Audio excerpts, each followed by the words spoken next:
This is a download from the BBC. To find out more and for our terms of use, please go to bbc.co.uk. Hello. In the early 19th century, Thomas Bowdler took his knife to Shakespeare, for example, cutting out the prostitute Doll Tearsheet entirely from Henry IV Part II and changing Lady Macbeth's famous cry, "Out, damn Ned Spot," to "Out, Crimson Spot." Doesn't quite have the same ring, does it? Now, in the early 21st century, is the BBC Bowdlerising its programme archive, afraid of offending contemporary taste. Some listeners are worried after hearing this from Bill Thompson in our report last week on the BBC's new archive centre.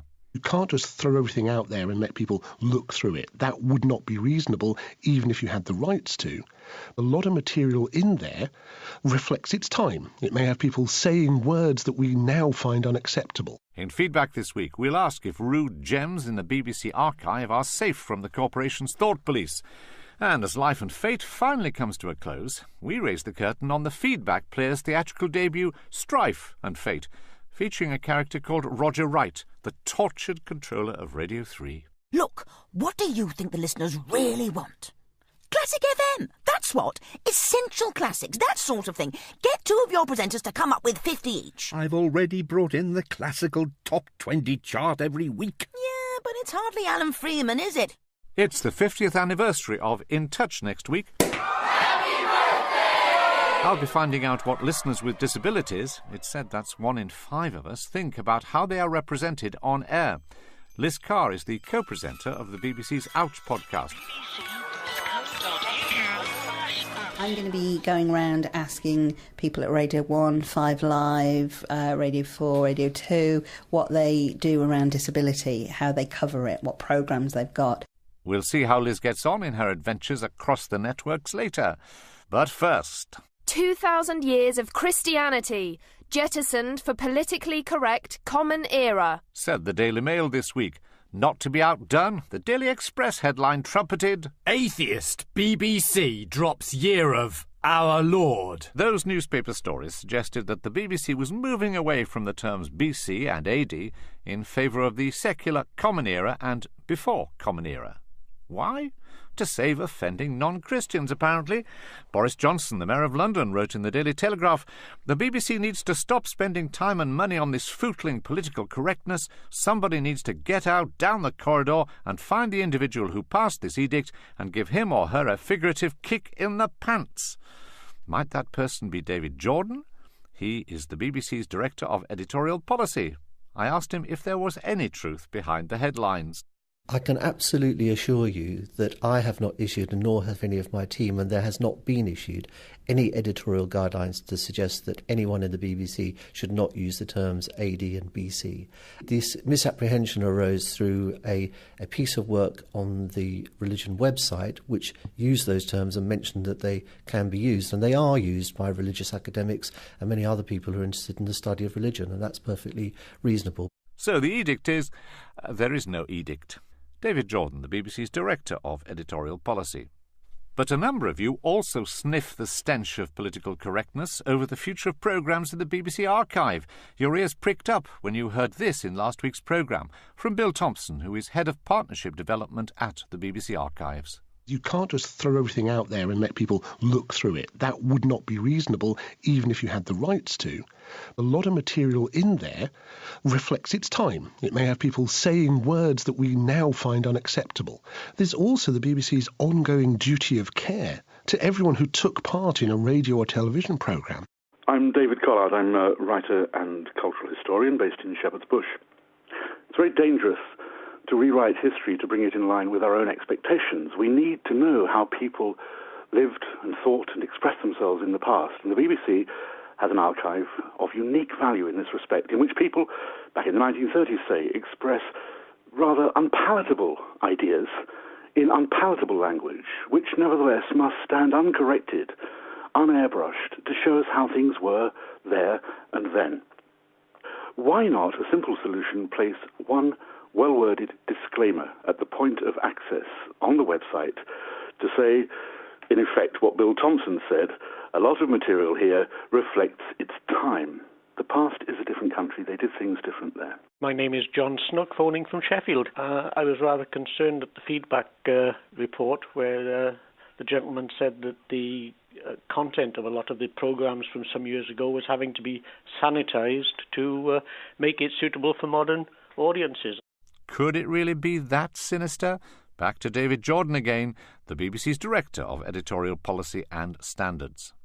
It's the BBC's intention to publish the archive in the fullest possible way, and that means not editing it for anything other than absolutely essential reasons. Take an obvious example: if it's giving out a phone number that in a 1960s programme that's long since gone, there's no point in republishing that kind of material. If we've defamed somebody in a programme, we don't want to repeat that defamation, that libel, all over again. But if we can possibly avoid editing and changing what is an historical record, then we shall do so, and we certainly shan't be taking out words and terms and phrases that were considered offensive today but weren't considered offensive in their time.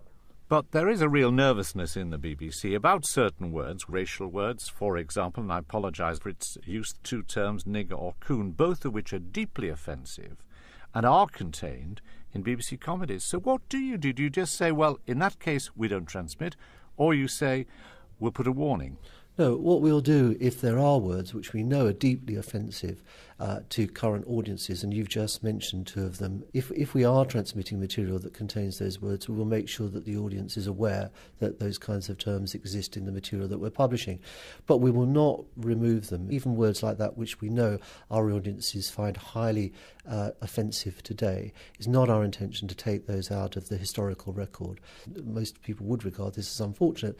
They are part of the history of this country. And there are terms, as you rightly say, that appeared even in some comedy programmes that I used to listen to as a kid, things like The Men from the Ministry, The Navy Lark. There are terms used even in those comedies which we wouldn't use today, but we've published those happily on BBC 7 when it existed, BBC 4 Extra now, and people fully understand that they reflect their times and they're not the kinds of things that we would say today.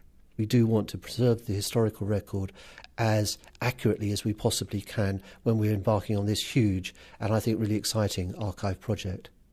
Still on venerable radio shows. This time next week, Radio 4's In Touch reaches the grand old age of 50. Happy birthday! When it began, Harold Macmillan was Prime Minister, none of the present party leaders had been born, and I was just out of short trousers. Some years earlier, in 1944, the BBC's Christmas appeal on behalf of Wireless for the Blind invited listeners to befriend a blind neighbour. If you find that he's agreeable, go for a walk with him or read the paper to him. He or she may be a very interesting person, too.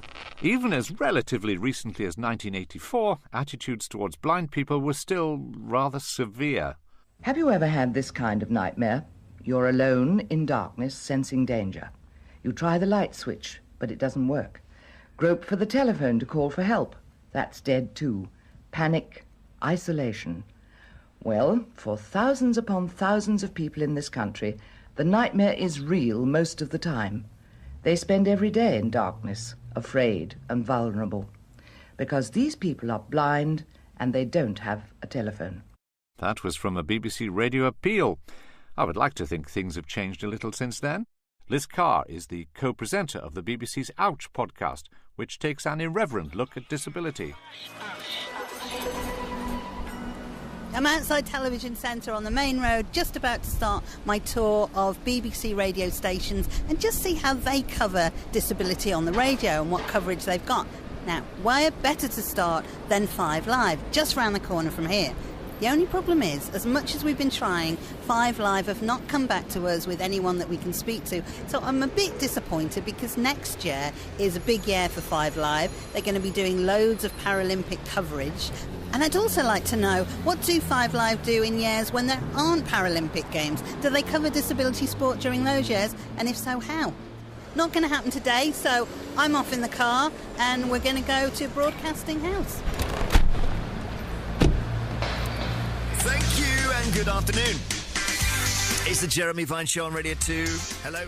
I'm Tim Collins. I work as a producer on the Jeremy Vine Show on Radio 2. Disability comes up an enormous amount.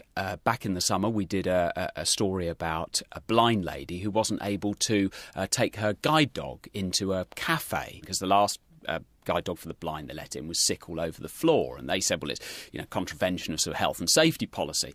We do have a responsibility to make sure that the stories we cover, we cover fairly. I mean, there's a strong sort of reaction against political correctness, but at the same time, we need to be careful about how we sort of treat people. So often with these things, there isn't a sort of right or wrong answer. You're sort of fishing a little bit to try and find roughly what the national mood might be, expressed through emails and texts and calls that we get from the audience. BBC Radio 1. The Surgery with Alice. I'm in the car heading across town to Radio 1. Now, there's nobody there apparently who can speak to us about disability on Radio 1 programmes, but they have sent us a statement. So, let me read that.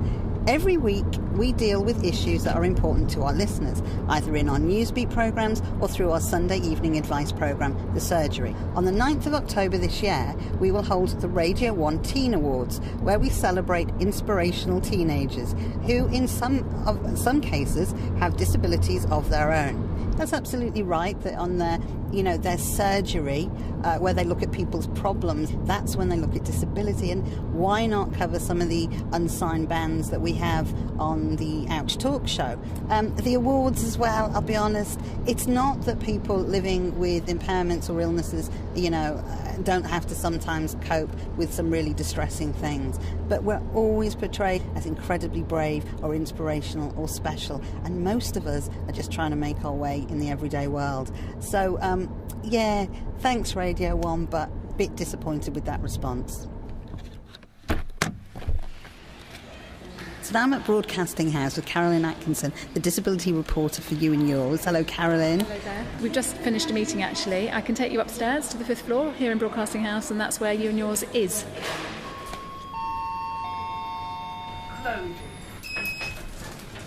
So, Carolyn, do you think it's ever possible to not talk about disability in a way that's very earnest and worthy? I think, there's obviously lots of issues that, are serious to people's lives, but there's lots of stories that just happen to be about disability.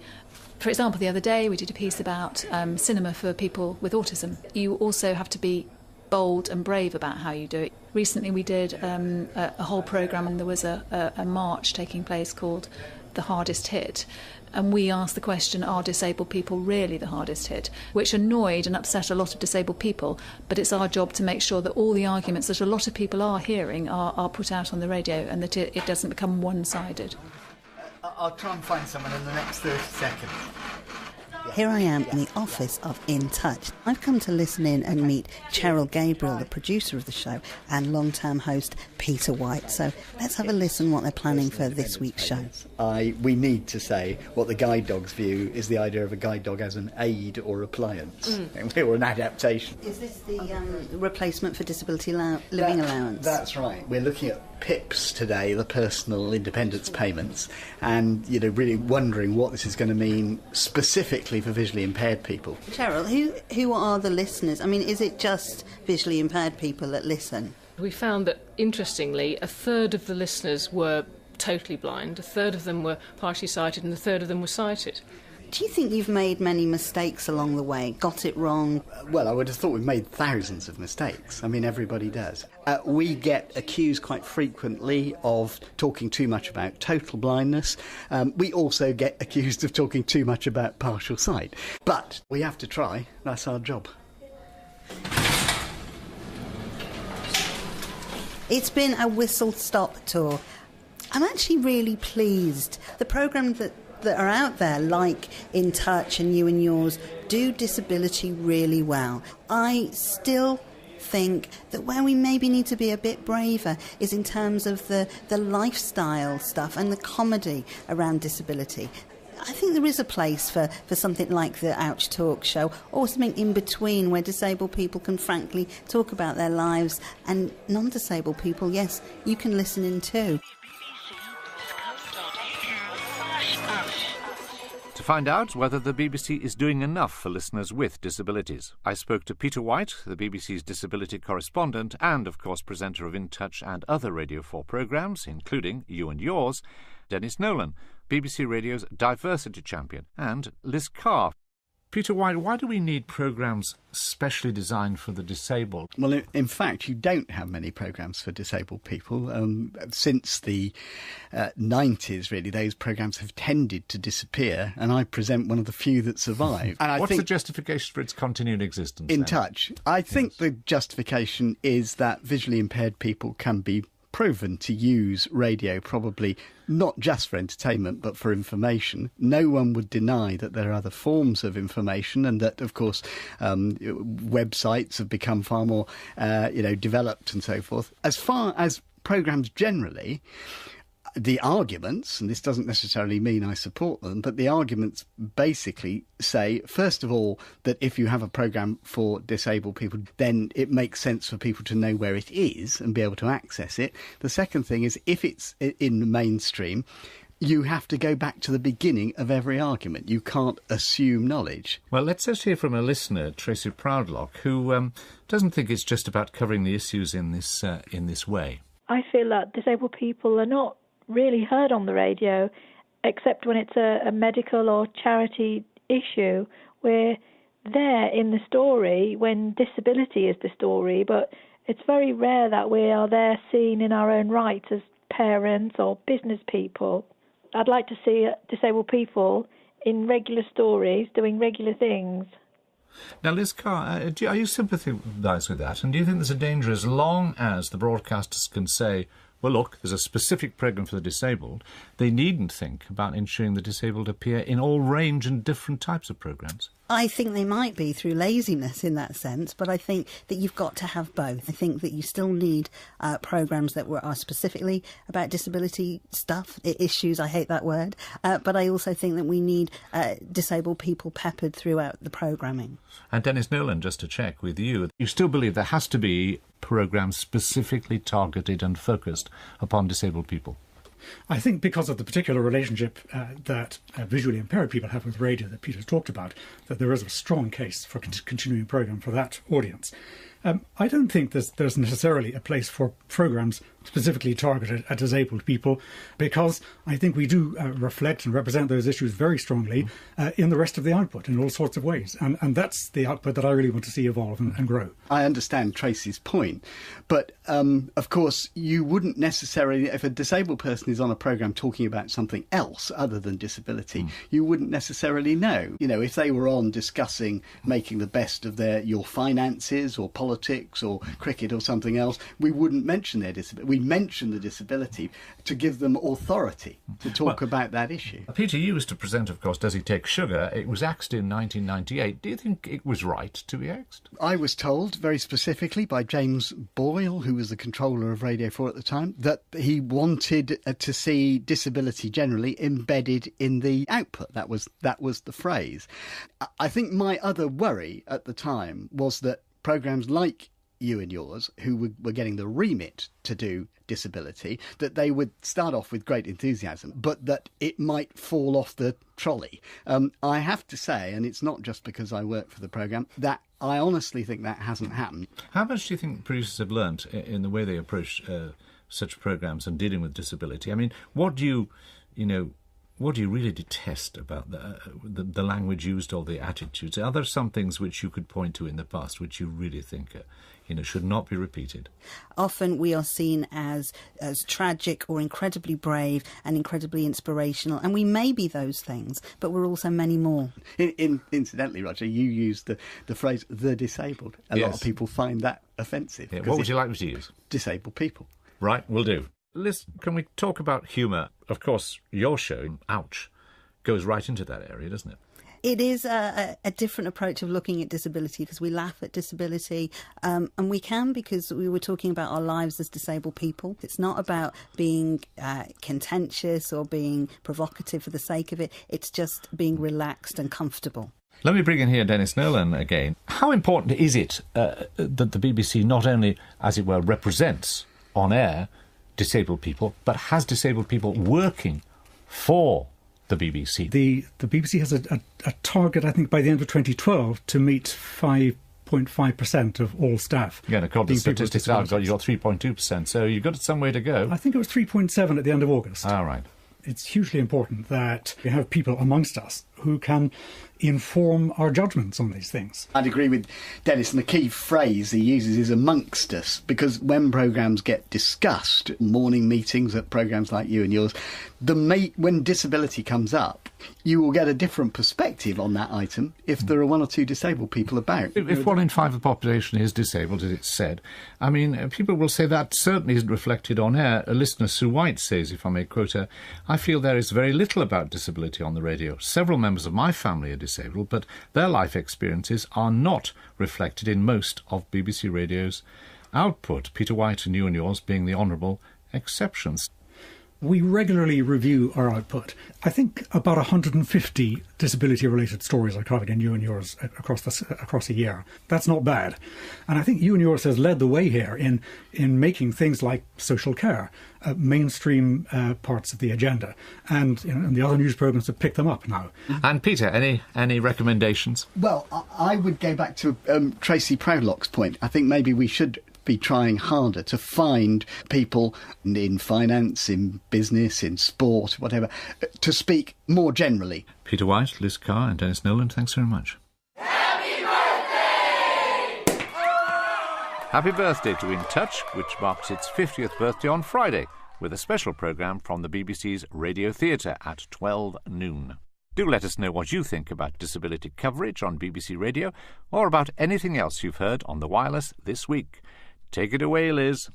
You can write to feedback, PO Box 67234, London SE1P 4AX, or leave a phone message on 03 333 444 544. Standard landline charges apply, but it could cost more on some mobile networks. Or you can email feedback@bbc.co.uk. All those details are on our website. And you can listen to Liz Carr on the BBC's Ouch podcast. A couple of listeners emailed me last week in response to my interview with Jeff Szynski, head of radio at BBC Scotland. It took place after the BBC Trust's review into the BBC's national stations in Scotland, Northern Ireland and Wales. I'm Martin Chambers, ringing from Cockermouth in Cumbria. That got me wondering why it is that England doesn't have its dedicated national radio station, as does Scotland, Wales and Northern Ireland. Some Scots, Welsh and Irish think England already has one. Radio 4. Of course, England does have 40 of its own stations, BBC Local Radio. John Ledbury wants to know when they will face a similar scrutiny from the BBC Trust to those the national stations have received. And the answer is, I'm told, very soon. And if this week's media reports are correct, local radio will have to absorb significant cuts and implement substantial changes to its output as part of the BBC's long-awaited Delivering Quality First proposals. What else will be cut? Will Radio 4 still be able to afford any more blockbuster dramas like Life and Fate? A delighted Paul Buttle of Keswick, that's just down the road from Cockermouth, hopes so. He says, "What he's heard of the serial has been brilliant, the best dramatisations I've heard since Fatherland." Others are also delighted that it's over. But for Linda Bevan, it's just the beginning. I must say, when I heard that all the trails for Life and Fate, I thought absolutely great. And then groan when I realised I was going to have to miss most of it. And then I discovered the podcast Pure Joy. So I can listen at leisure. Really, really smart move on the part of the BBC and Radio 4 that they're giving increasing quota of drama for podcasts. Just delighted also that it didn't interfere with the Archers. So thank you very much. Can't wait to listen. I'm Yvonne Gubbin and I come from Cookfield in West Sussex. The way it was produced I found disjointed. I realised some parts, like the mother's letter, which was so moving, could stand alone in a 15-minute slot. But in this world of sound bites, there's nothing quite like becoming engrossed in an hour-long classic, and they are always so beautifully read. I wonder if I'm alone in this. My name's Jason Leach from Essex, and I'd heard on feedback all the stuff about how much of the schedule it was commandeering, and people getting a bit annoyed about it, but on hearing it, I think commandeer the schedule a lot more. It was just absolutely fantastic. I can only assume that the decision to broadcast it over all the drama slots was a plot to get us to listen to Radio 4 Extra. I have never been so bored despite the all-star cast. Please never do this again. Thanks to all of you who got in touch, including Mary Holmes there at the end. Now, the current off-air drama over on Radio 3 appears to be the rumpus over changes to its schedule. The controller of Radio 3, Roger Wright, will be joining me on Feedback next week to wade through the passionate correspondence received here at Feedback Towers. Letters, phone calls, emails and tweets, and a play. We've never had a play from a listener before. Richard Harvey from Exeter is the first. So now, may I introduce the Feedback players with Part 1 of Strife and Fate.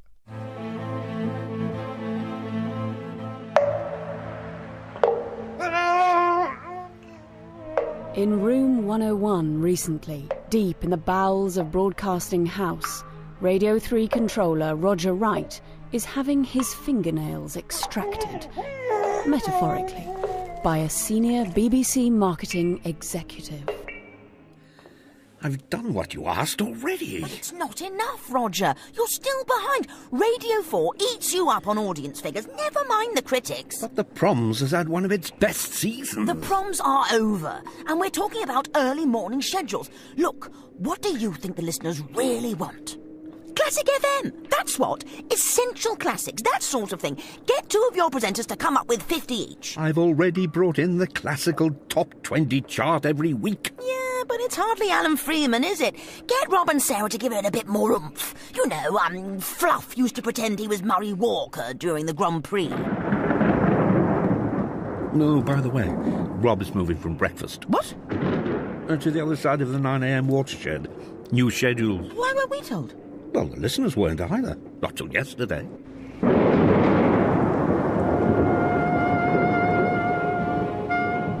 Tune in next week for the thrilling conclusion to Strife and Fate, the Cornishman at Dawn.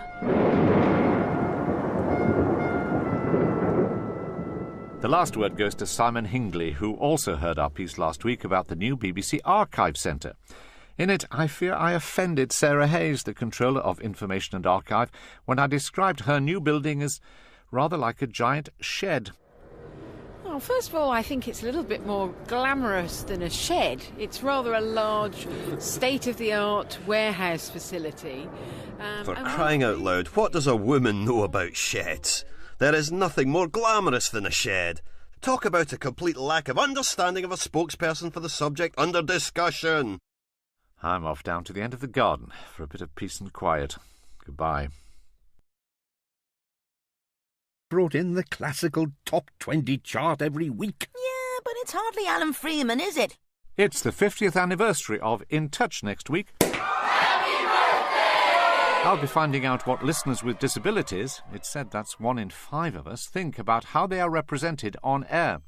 Liz Carr is the co-presenter of the BBC's Ouch podcast. I'm going to be going around asking people at Radio 1, 5 Live, Radio 4, Radio 2, what they do around disability, how they cover it, what programmes they've got. We'll see how Liz gets on in her adventures across the networks later. But first... 2,000 years of Christianity. Person be David Jordan. He is the BBC's Director of Editorial Policy. I asked him if there was any truth behind the headlines. I can absolutely assure you that I have not issued, nor have any of my team, and there has not been issued, any editorial guidelines to suggest that anyone in the BBC should not use the terms AD and BC. This misapprehension arose through a piece of work on the religion website which used those terms and mentioned that they can be used, and they are used by religious academics and many other people who are interested in the study of religion, and that's perfectly reasonable. So the edict is, there is no edict. David Jordan, the BBC's Director of Editorial Policy. But a number of you... jettisoned for politically correct common era, said the Daily Mail this week. Not to be outdone, the Daily Express headline trumpeted... Atheist BBC drops year of our Lord. Those newspaper stories suggested that the BBC was moving away from the terms BC and AD in favour of the secular Common Era and before Common Era. Why? To save offending non-Christians, apparently. Boris Johnson, the Mayor of London, wrote in the Daily Telegraph, "The BBC needs to stop spending time and money on this footling political correctness. Somebody needs to get out down the corridor and find the individual who passed this edict and give him or her a figurative kick in the pants."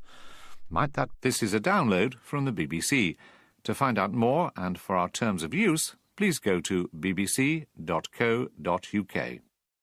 Hello. In the early 19th century, Thomas Bowdler took his knife to Shakespeare, for example, cutting out the prostitute Doll Tearsheet entirely from Henry IV Part 2 and changing Lady Macbeth's famous cry, "Out, damn Ned Spot," to "Out, Crimson Spot."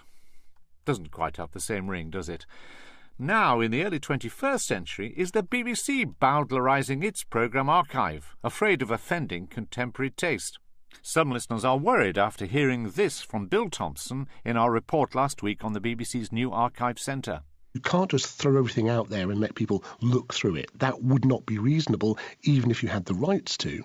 A lot of material in there reflects its time. It may have people saying words that we now find unacceptable. In feedback this week, we'll ask if rude gems in the BBC archive are safe from the corporation's thought police. And as Life and Fate finally comes to a close, we raise the curtain on the Feedback player's theatrical debut, Strife and Fate, featuring a character called Roger Wright, the tortured controller of Radio 3. Look, what do you think the listeners really want? Classic FM, that's what. Essential classics, that sort of thing. Get two of your presenters to come up with 50 each. I've already